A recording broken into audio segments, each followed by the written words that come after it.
कुठेतरी अजून त्या फील्डमधला जाणकार माणूस जोपर्यंत पुढे एखाद्या पदावर बसत नाही तोपर्यंत त्याला कुठेतरी चालना मिळत नाही. आता मागील वर्षीपासून सरांकडे त्याची जबाबदारी आली, त्यांनी लगेच कार्यशाळा सुरू केल्या. आपले जे समावेशी शिक्षण अंतर्गत जे स्पेशल एज्युकेटर आहेत त्यांना एकत्र केलं, त्यांना ट्रेनिंग दिलं. त्याच्या अगोदर पण आमचं ट्रेनिंग झालं होतं. ते कार्मेल शाळेचे काही शिक्षक होते, वाघमारे सर वगैरे, काय कांबळे सर वगैरे, त्यांनी ते केलं होतं, कार्यशाळा केली. मग त्याच्यानंतर त्यांनी समिती वगैरे तयार केली, काम काही तिथे झालं नाही जिल्हा.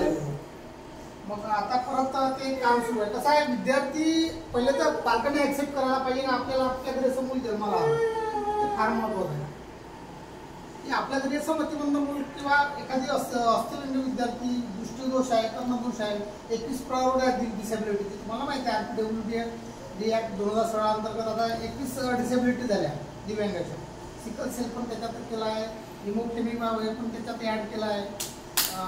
त्याच्यानंतर बरेचसे आता नव्यानं डिसेबिलिटी 5-6 त्याच्यात ऍड झालेला आहे, आपल्याला माहिती आहे. पालकांनी मुलगा ऍक्सेप्ट करायला पाहिजे की आपल्याला असं मुलं आहे, तेव्हा कुठेतरी त्या मुलामध्ये डेव्हलप होऊ शकतो.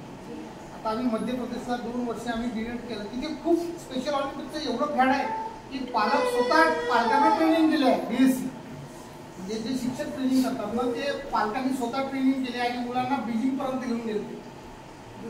जसं आता रनिंग ऑलिम्पिकमध्ये वेगवेगळ्या स्पोर्टमध्ये मुलांना चॅम्पियनशिप आणलं त्या पालकांनी जाऊन, स्वतः मुलाला घेऊन मुलांना कोर्स दिला, कोर्स करून कोरोना ट्रेन केलं आणि वेगवेगळ्या ऑलिम्पिकमध्ये मुलांना घेऊन जातात.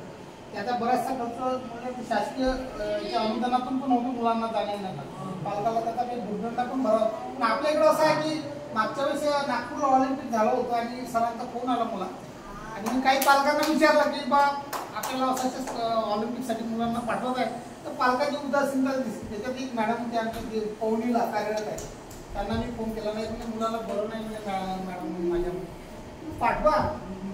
जरी मुलाला तिथे चॅम्पियनशिप नसेल